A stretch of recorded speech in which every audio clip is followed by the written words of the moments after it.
You're in pain because you have a disturbed mind. Many people need help with many different things, and I think cognitive therapies and different psychotherapies are very, very helpful for many people, and many people need help. But I actually think all people need Buddhism, because Buddhism really deals with the psychology of what's going on.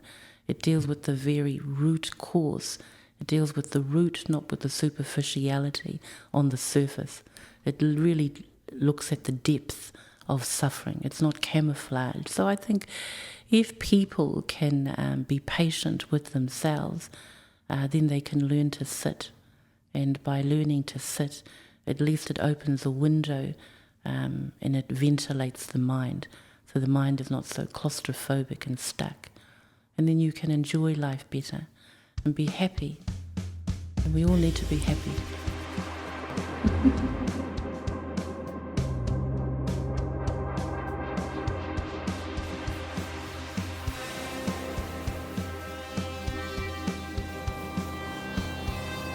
All right from my end. Yeah, you good? Yes, are you good?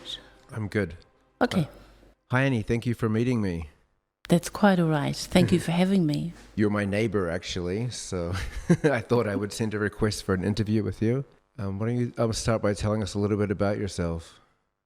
Okay, so I'm the resident nun here at the Nimatashi Kagyu Buddhist Center, and more appropriately, I think I'm really just the caretaker in terms of just making sure that things tick over and everything works well.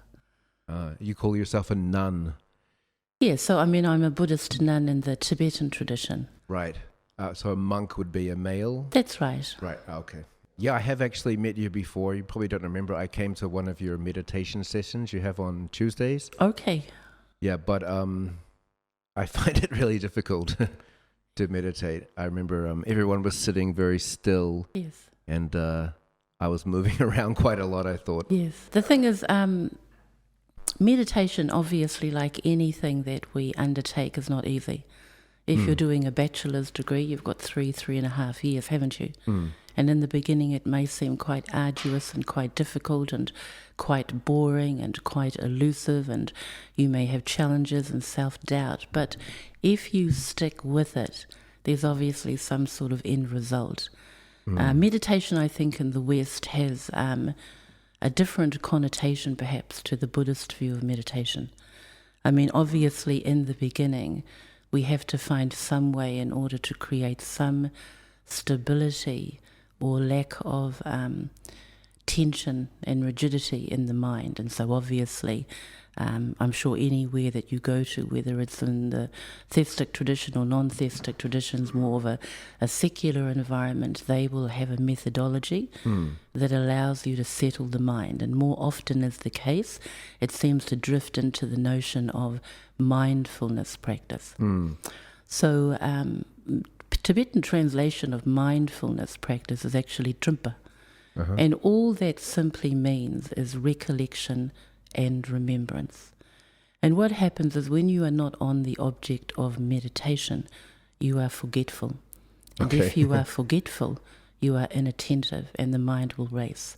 So the reason why the translation is exactly as it is, recollection and remembrance, is because you actually have to remember to come back. Now, mindfulness practice may not be the beginning or the end all for many people who find it actually tightens the mind, mindfulness practice, because what you're doing is you are orientating and you are developing a very strong sense of concentration, which can make the mind very tight and very claustrophobic. It's hard to focus on the time? That's it. I mean, we have habitual tendencies. And if you have never sat with the mind, then it's very difficult to take that on, because everything and anything about you is accustomed to movement. Then you have the added problem that meditation has no entertainment value. You can distract yourself simply by listening to music, reading a book, doing a text, engaging with people. I do that a lot. That's right. So emotions are always in a constant state of movement. Now, what happens is when these emotions, which is nothing wrong with them, are extremely robust and are easily swayed by any thought that arises in the mind, can you see reality clearly, or is reality obscured simply by the fact that there's a huge facade going on, which means one is interpreting, analysing, critiquing. One's perception is actually governed by one's emotional state.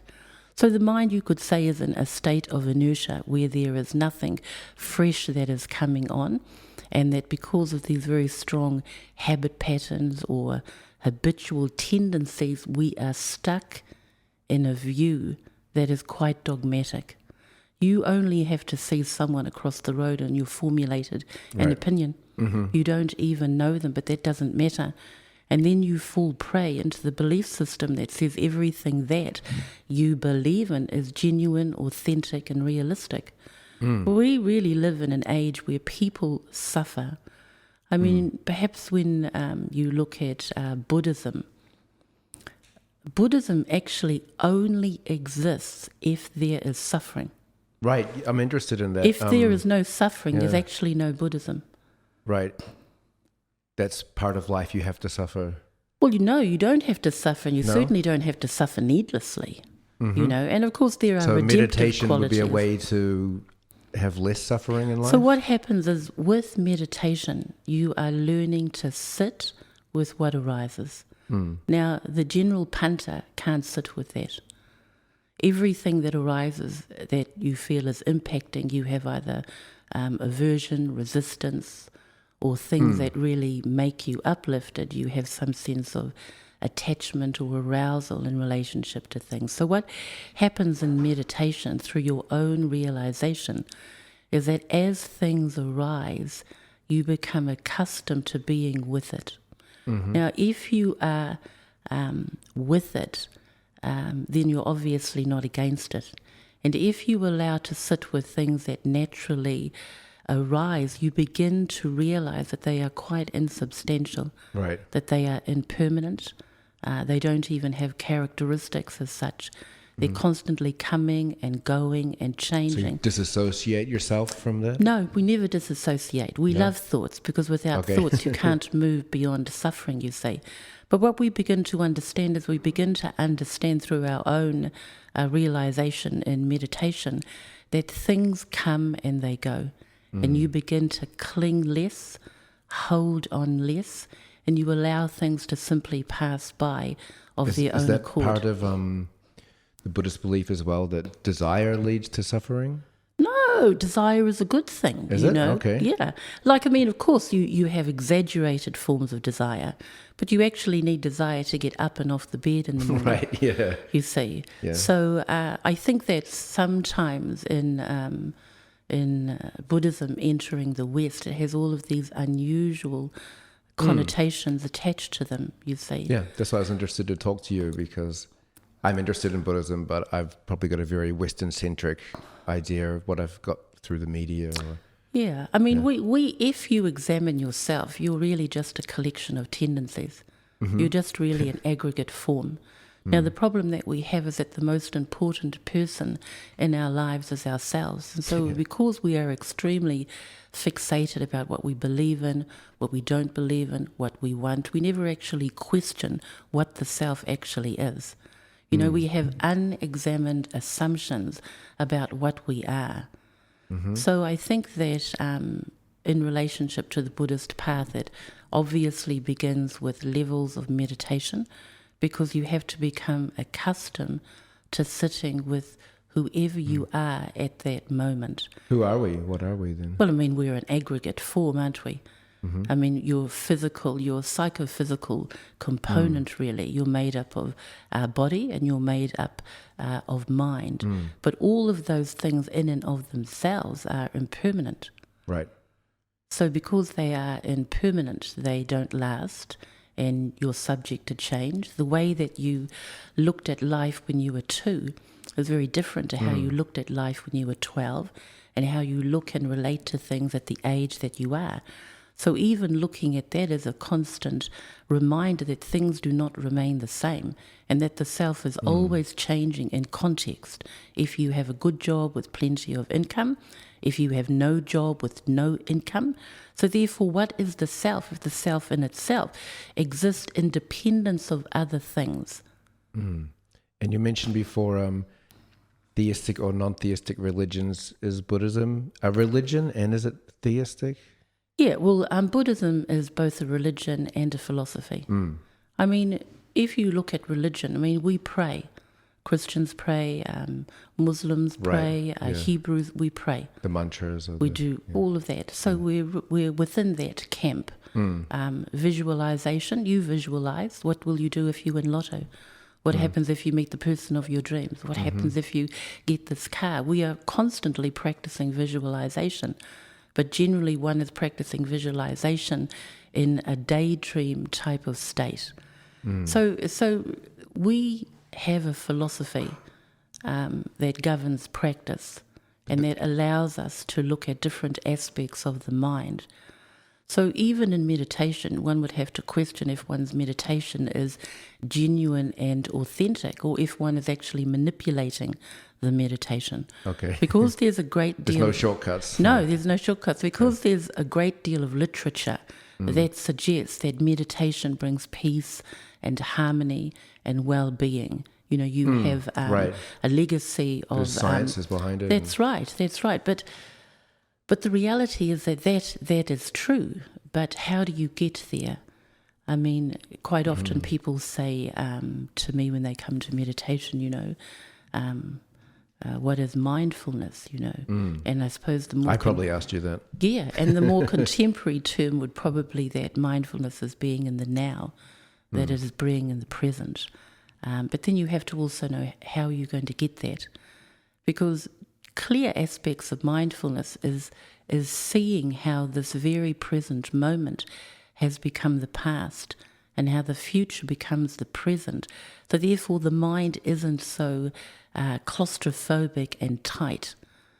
So although meditation is difficult, we have to ask ourselves, why is that? Not claustrophobic and tight because you're letting go of the past and the because you future? simply are sitting with what is. And you're allowing things to simply come and go. Probably within our tradition more so, what the aim is to develop awareness. And of course we develop awareness through mindfulness practice, but then you drop mindfulness practice. You need to really have a more expansive view of the mind then tightening the mind to develop a severe concentration that has to stay on the object of meditation. I mean, what is that going to do in the long run? Once you stabilize the mind, what are you actually doing with it? I mean, what are you doing with it? Are you just in a vacuous state that you escape from everything so that you can just sit there and hum your mantra? What do you do when you get off the cushion? Feel better, hopefully. Doesn't last. Right, and so you have to do it again. So the thing is, because it doesn't last, one should question, why is that so? If you're looking at meditation simply as a form of escapism and a fix... Right. I think a lot of people do. Yeah, that's right. A momentary relief from one's hectic, crazy life without even understanding the mind. Even in forms of mindfulness practice, you're actually looking at the word mind. But then you have to ask how many people understand what the mind is, how the mind functions, what are the characteristics of the mind, what is dependent origination.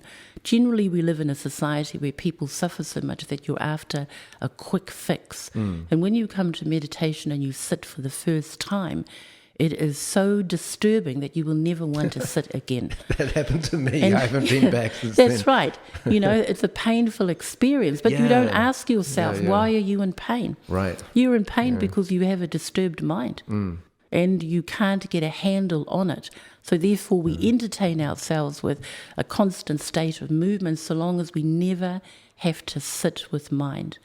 And unless you begin to engage and understand mind, you will always be threatened in some way. The mind will always be fragile. We will always be opinionated, you know. We will always be impacted. We will always suffer. I mean, suffering has many different shades to it, I suppose. You can have a sense of frustration. There's a sense of jealousy. There's a sense of anger. There's a sense of discontentment. When you put it all together, you've got one big tsunami of an explosive aspect of emotions just waiting to come out. So when you meet the right conditions, then the explosion happens. And even then, we do the blame game, that the reason why I feel the way that I feel is because of this or that, but we never actually look at how the mind relates and orchestrates things that allow these emotions to actually arise. So the idea of meditation, not to be like escapism once in a while, but to do it, what do you do it like 2 or 3 times a day? I think that when people are beginning, if you can do it as often as you can for 5 minutes. Okay. And then gently you might expand it to 10. The idea is really to look at it as a slow path if one has never sat. And then you have to be attentive. You know, when you drink tea, you just drink tea. When you brush your hair, you just brush your hair, instead of brushing your hair and then worrying about appointments. And so you're always allowing the mind to race. So very, very gently, because you are paying attention to everything, the way your hands are, the expression of your voice, brushing your teeth, you're actually allowing the mind to settle. The mind can only do one thing at a time.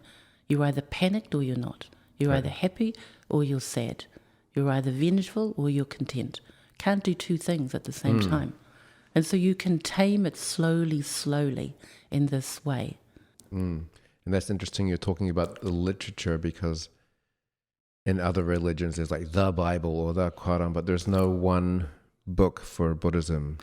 No, that's right. Because Buddhism actually should be called integral Buddhism. Because it is about bringing all aspects of your personhood together. There is not one thing we are looking at discarding.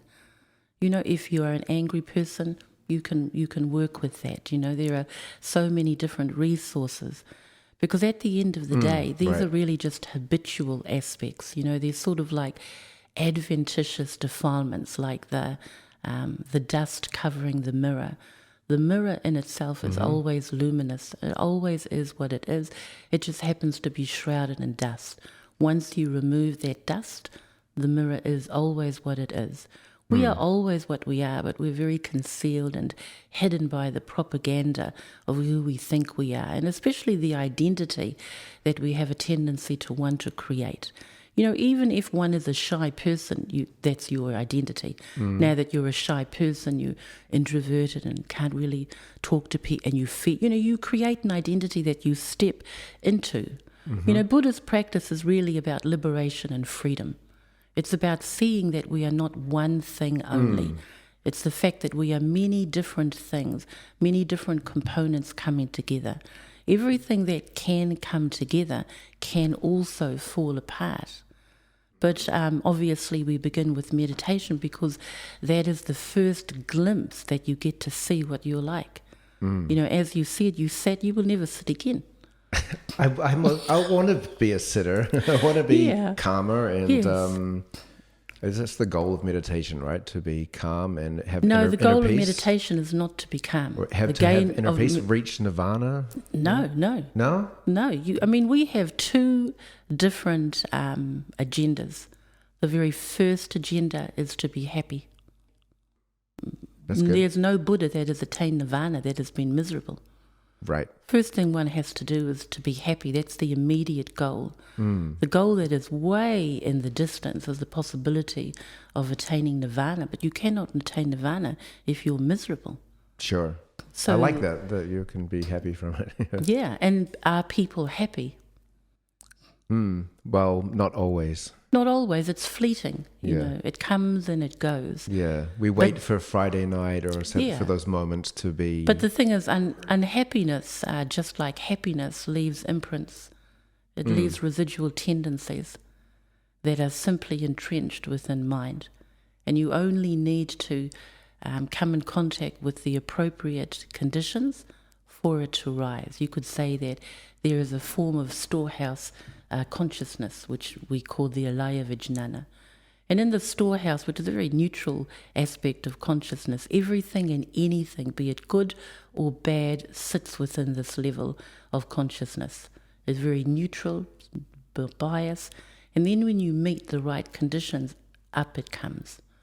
You know, you may think you are not a jealous person. That's simply because you haven't come in content to the context that allows jealousy to arise. The very fact that jealousy can arise hasn't happened yet, but I'm sure it's there, tucked away. Yeah. You know, you just need appropriate circumstances. So the thing is, does that have anything to do with karma? Well, I mean, we have a karmic history, of course, you know, because consciousness is formless, isn't it? So therefore, whether this robe I have will go old and I will discard it, it's physical form. But consciousness is not physical form, so therefore it's not bound. So imprints and things of that nature are carried through on that conscious level. I mean, like, though, if I become in a jealous rage later in life, is that going to be due from karma, like having bad emotions or thoughts that I haven't reconciled with? Well, I mean, those are habitual tendencies. How long you've had those habitual tendencies, no one, you know, can look at that and say it happened at a particular point. But these things, they are simply entrenched and they are simply dormant. And it doesn't really take a lot in order for them to arise, you know, and manifest. I mean, if you are an angry person, you have to have secondary components in order to feed anger, don't you? So you'd have to be frustrated, impatient, paranoid, anxious. You need many components in order to give rise to anger. Anger is the manifestation aspect, but what are the secondary components? So if you want to be happy, you can actually look at the conditions and give rise to conditions that will promote happiness, or you can just give rise to conditions that promote misery. I mean, there is I think there's a difference between self-improvement and trying to care for oneself and then being completely obsessed with oneself. Right.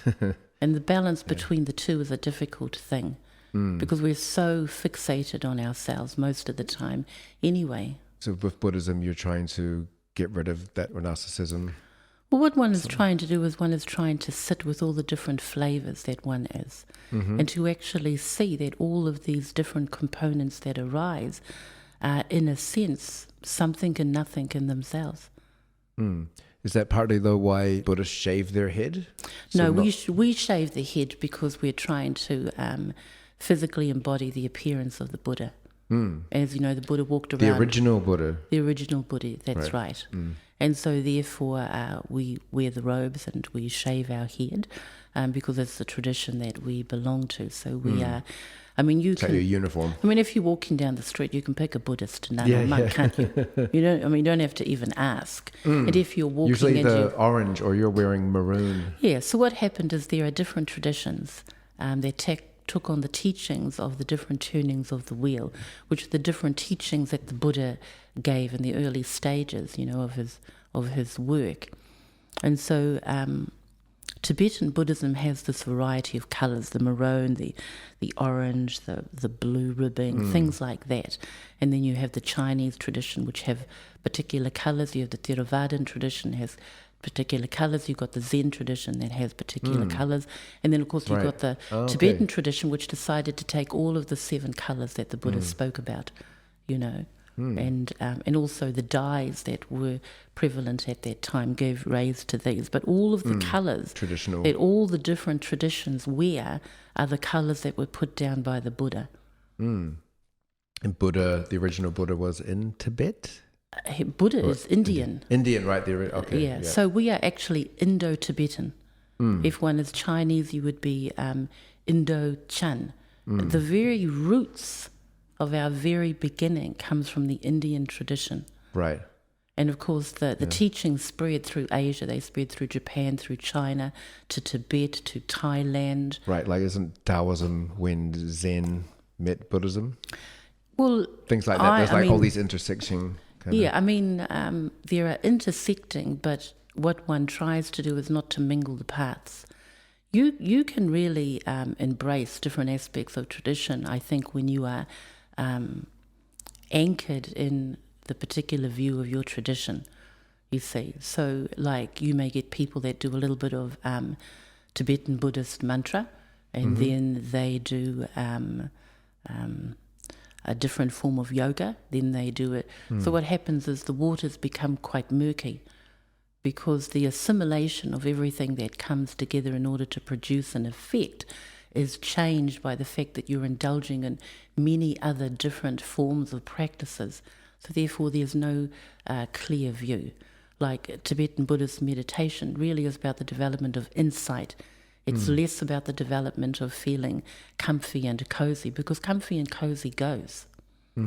Whereas what stays you get, then? well, whether you get, and you may get other aspects, like I think that when you go to yoga studios, you will do a form of meditation. But what form of meditation is that? And so therefore, if we are looking at Tibetan Buddhism brings two practices together, shamatha meditation, or it's called tranquility meditation or calm abiding meditation, and vipassana or insight meditation. But you can't really move into insight meditation if you haven't stabilized the mind with shamatha practice, which addresses mindfulness and different levels, of practice there. So therefore, if you're looking at developing practice, then you're looking at a particular systematic view of how one can do that. Or you could simply just sit. And then what happens when you just sit and you just watch the breath? Do you have any realization of mind, of how things appear, of how appearances manifest into circumstances? So it just really depends. If you are simply wanting to sit, of course you can do that. But if you wish to escape pain and suffering, then you're going to have to do a little bit of work. Right. Yeah. And we live in a climate where people... It'll come eventually then if you keep sitting and if you focusing on your breath is like the number one. I mean, in the beginning, you're just trying to stabilize the mind slightly. I remember sitting here and then not used to just sitting and doing nothing, so the mind's racing. That's right. I mean, when you come into a meditation hall, you're coming with all your stuff. And so once you sit, your stuff manifests, and your stuff is always in relationship to past experience or to future. Yeah. And so therefore you never are really with whatever is arising within the mind. It's always clinging and grasping and pushing things away. And of course, when people taste meditation and it's been a horrific experience, I mean, of course, you blame the meditation.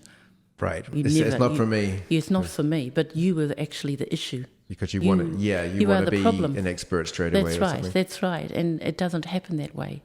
Is it easy? How long have you been meditating for now? And is it easier for you? Well, it's. I think that it is. I'm not sure if the word easy, but because there are very gross challenges that you have in the beginning, but there are also subtle challenges that you have as you continue to meditate. The mind is very deceptive and it's very tricky. And I think without authentic teachers, those that have actually realized the mind themselves, you need some sense of direction. You've had good teachers. I think I've had exceptional teachers, Okay. I hope I'm not letting them down today. I don't think so. Thanks again for talking to me. That's Means all a right, lot. thank you. Have you ever been to Tibet? Yes. Oh, you have? What's Yes. that like? I mean, the land is beautiful and it is harsh. It's a hard land. Yeah. It wears on the body, it wears on the skin. It's a very harsh climate, but it's stunning. And of course, we're going there for particular reasons, are we? Either to enter retreat, to practice, to develop the mind, to enter, different levels of absorption of the mind. So of course, you're carrying it through. And of course, many of our teachers are in Tibet. And so therefore, you have the added bonus of making contact with them. So definitely, Tibet is wonderful. And this is a lovely place you've got here. There's It's a big building. Was this built for No, the Buddhists? Our principal centre was in Ponsonby, and we were in Ponsonby for 25 years. And then we sold that, but we sold it in the week of COVID, I believe. Okay. And so what happened is we were looking at somewhere to rest until we either build or purchase another site. And we came across this building. And so the owners kindly allowed us to change it into a Buddhist centre. And so that's where we are at the moment while we wait for the climate in terms of property to so calm you're down. renting here. So that's right, we're leasing here. Okay. That's right. That's too bad. But you'll find another place. That's right. Yeah. That's right. We are really just taking our time this time. And people are welcome here on Tuesdays. That's right. I mean, we have different activities for different people that are engaging in different things. So you have book club for those that perhaps are not interested in practice, but are interested in understanding something about the Buddhist view. So that's the book club. And then you have practices that relate to rituals, drum and bells and so forth. Then you have intro to meditation or sitting meditation on Tuesday. And then you have what we call Shedra studies, which is the academic level of studying Buddhist text and theory and philosophy, Buddhist psychology, Abhidharma. And so that takes place here. And then we have, now with COVID released slightly, we are visiting teachers. We have the Auckland Buddhist Summer School, which comes up in January, where we invite an ensemble of overseas teachers to come and teach for 4 days from all different traditions. And summer school is very good because it brings in scientists, neuroscientists, Dr. Rick Hansen. It brings in a wide variety of people to hopefully expand and open the mind instead of being so myopic and tied to a belief system that can change. You sound very busy. That's good to hear. I wanted to ask about reincarnation. Is that? Yeah, well, Buddhists don't really go into reincarnation. We really look at rebirth. Reincarnation seems to give the indication that there is something solid that is maintained. Whereas with rebirth, it sort of gives the connotation that there is the possibility of something taking shape. It's not solid. It's not permanent. You see. And But it's the same spirit, though, or is it a mixing? Well, I mean, we are still mixing it up even now. Who will we be at the end of our life? You know, how different many things spirits, entity than well, when we began. We don't really look at entity or spirit, I suppose, in that sense. So what happens is there is form, physical form, and then there is immaterial form or particleless particle form. But consciousness is very complex, and what we're really looking at is the continuation of consciousness. Consciousness is without form.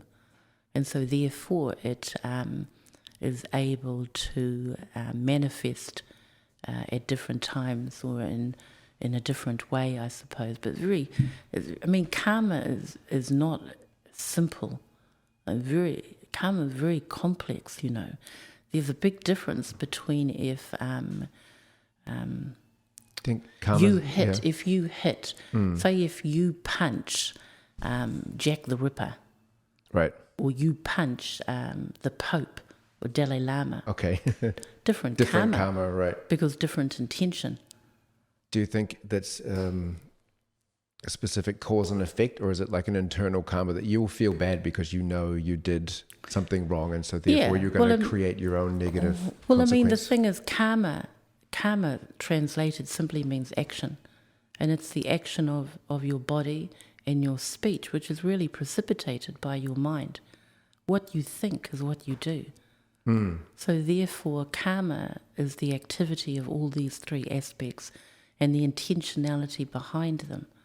So one is always looking at intention more than one is looking at result. Right. And can I ask how you came to Buddhism? Yeah, so I mean, it's quite simple, really. So I was raised in the Catholic tradition, and because I am both Maori me too. and Samoan, Oh, yeah. so we are deep within the cultural aspect of going to church, taking care of the priest, feeding the nuns. You know, Samoan mass back in the day was nearly 3 hours, you see. Oh, really? So I was raised in the Catholic tradition and went to Catholic schools all my life. And then when I entered university, I was interested in theology. And then from theology, I was interested in hospitality. So we owned restaurants. You know, we used to pick up restaurants that were falling down and changing them into a Your family lucrative did, or? market. I did. Oh, you did? Because I was Okay. trained both in hospitality, Right, okay. but I always had a yearning for theology. But always questioning, you see. And when I was teeny weeny, like about 10, and one of the nuns said to me that, you know, you could only enter heaven through going through Christ. You know, I mean, I was young, Sure. so I may have Yeah. misinterpreted, you know.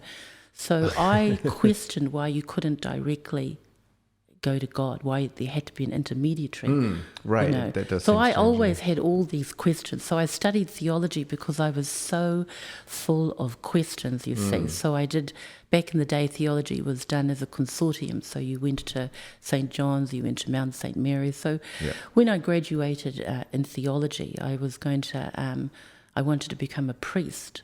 And within the Catholic tradition at the moment, perhaps that is not a possibility at the moment. So then I opted out for the Anglican community. Yeah, because across then the street there, they have an Anglican because I female could priest, become a priest. And then what happened is a very close friend of mine came from America, and he was actually a Buddhist. And a Buddhist in the Kagyu tradition, which is what the centre is, you know. And he found out that there was this great Tibetan Lama that had a centre in North Carlton, and I lived in North Carlton. Okay. And I said, look, that centre's only just up the road, like 3 minutes walk. And he was incredibly excited, like he was like wild with anticipation that he was going to meet this great teacher, Tralig Chikon Rinpoche. And so he rang Evam Institute, which is our centre in Melbourne, and he asked for an appointment, and Rinpoche was in America at that time, but they suggested that once he arrived back, he could have the appointment. So anyway, Paul had to go back to Canada, and after he had left, the telephone rang, and there was a suggestion that he could meet Tralig Rinpoche. And I was doing a dissertation at the moment on celibacy within the Latin Rite, and I had been fortunate to have interviewed many great teachers within the Catholic tradition, and so I was just looking at meeting one more within the Buddhist tradition. Right. So I went to meet Tralig Rinpoche, and upon meeting Tralig Rinpoche, life changed. And then the following year I became a Buddhist nun. Wow. And then I entered Shedra and studies and continue to study even today. And So it's all made sense to you once you started talking to this person? yeah, well, I mean, it's a questioning path, you say. It's not a dogmatic path. Right. And it's not a belief system that is held on permanency. It's changeable? Changeable. And also Dharma offers different things for a vast variety of people. If you're an academic, you can thrive through Dharma. If you're a villager, if you're illiterate, you can thrive on Dharma. Buddhist people seems open to all walks of life. That's right. I mean, you can't, in the Mahayana tradition, you can't actually be a Mahayana practitioner and be dogmatic. You have to be very open-minded, very liberal. You know, you can't be fixated and obsessed with your belief. Eventually, you have to go past Buddhism. We don't hold on to Buddhism.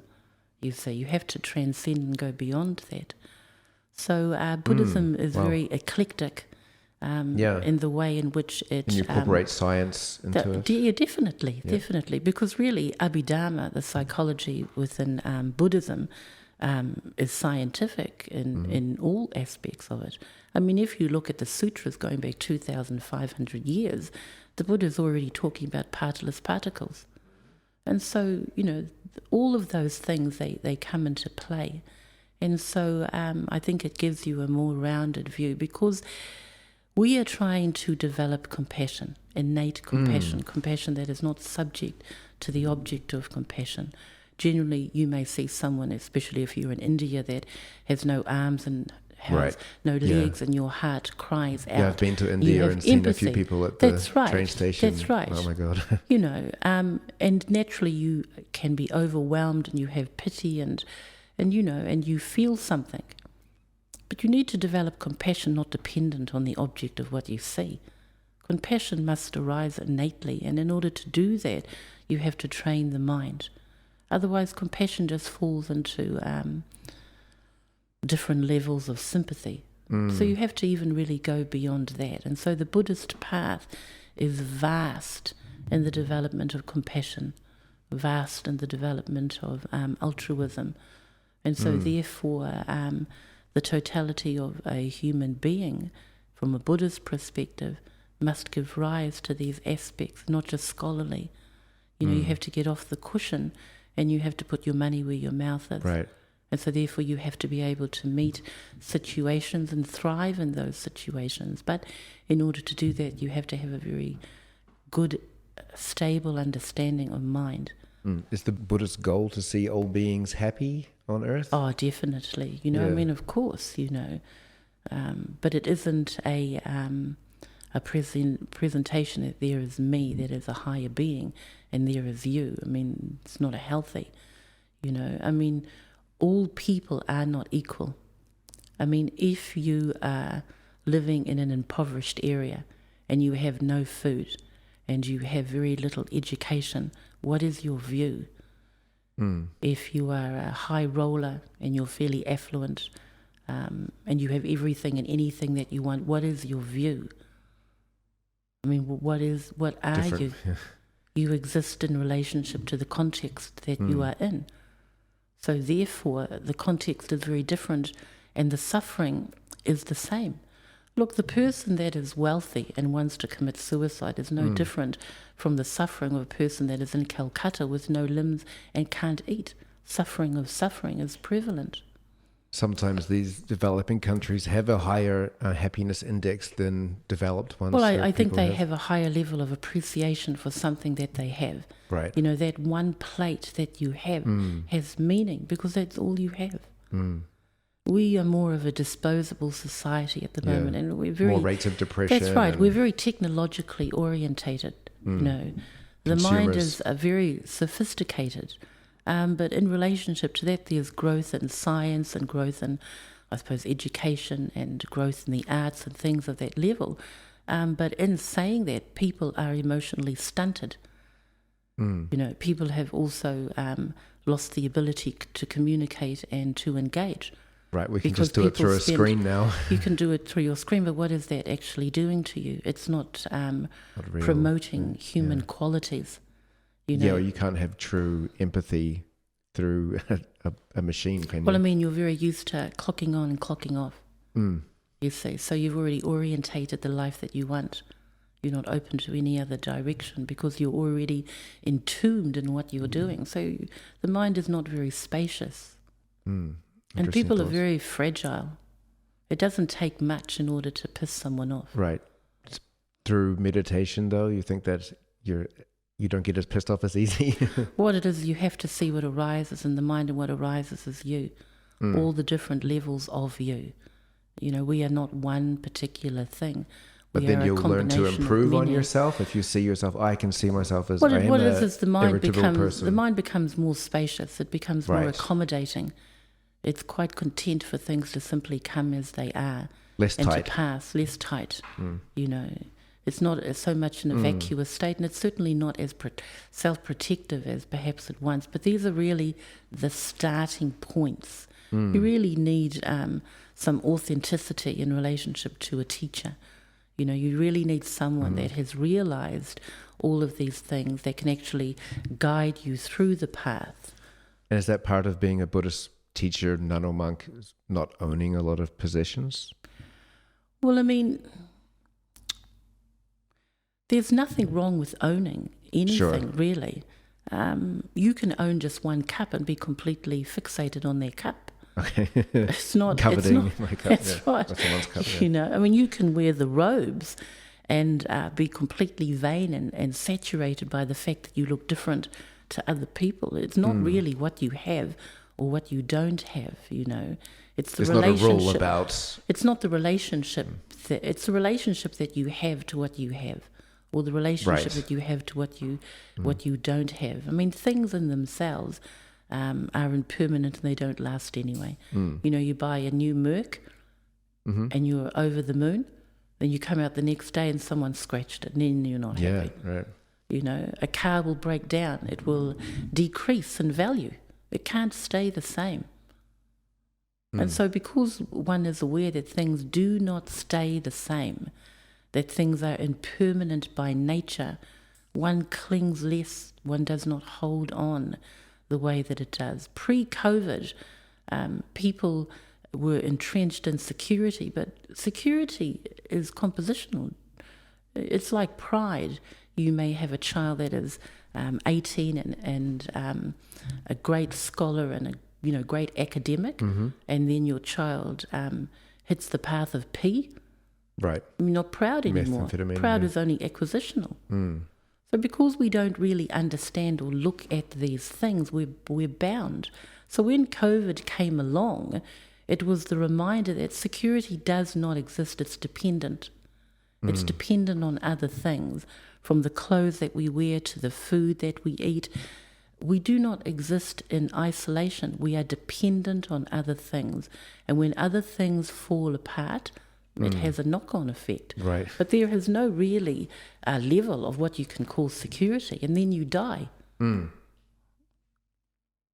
if you die, correct me if I'm wrong, you're supposed to like reach nirvana if you've meditated very well, or do you? Well, I mean, there's so many different things that really come. Meditation is one thing, but there are many other things that one would have to develop. It's an extensive path, really. But, I think, as I said in the beginning, there are two goals, and the very first, the immediate goal is how to be happy. And I mean, die happy. Well, if you're going to die happy, you're going to have lived a fairly happy life, because what you're taking into the death process is everything that you have built up to that very point. If you're always panicked, I'm sure you'll be panicked through the death process. So it really depends on what you have on offer. And and people do not like to talk about dying anyway. It's the only thing. It's the only thing that is totally inevitable. It's the only thing that exists. Death. People don't want to talk about death. Sorry? I said people don't normally want to talk about death. Yeah, don't normally. Yeah, that's right. I don't mind. So have what you I'm saying read the Tibetan is Book of the Dead? Oh yeah. I haven't read it, but I've heard it's quite scary. Yeah, well, it's only quite scary because we have no natural inclination into what we're about. So naturally, going into a zone where one is faced with oneself must be a little bit scary. But it's not scary at all. It's just a relationship of the different levels of mind at the different stages of passing. That's all. You can look at it in a physical way. If you are being with people that are passing, the senses begin to break down, don't they? If someone is passing, there's a little bit of a disconnect in the audio. You begin to hear things a bit muffled. You no longer feel the yearning to eat. Your taste buds are slightly crippled. Your senses become dull. They are all symbolic of where you're going to. If you understand the symbolism and the signs of death, you can work with that. It happens to everyone. Even the seasons, winter, autumn, summer, spring, they come, and as they begin to manifest, there's a symbolism. You'll see the tiny buds on a tree. You'll see, if you pay attention, you see the cycle of life. You see the cycle of death. In winter, there are no flowers in the garden. In spring, they're popping up. So there's always a continuation in some sense. We don't believe in reincarnation. We're not trying to keep reliving the same existence to get the higher. Well, if you have habitual tendencies, they will always carry through. You know, if you want to know who you have been in your previous life, you just have to have a look at who you are now. If you want to know who you will be in your next rebirth, you take a good look at who you are now.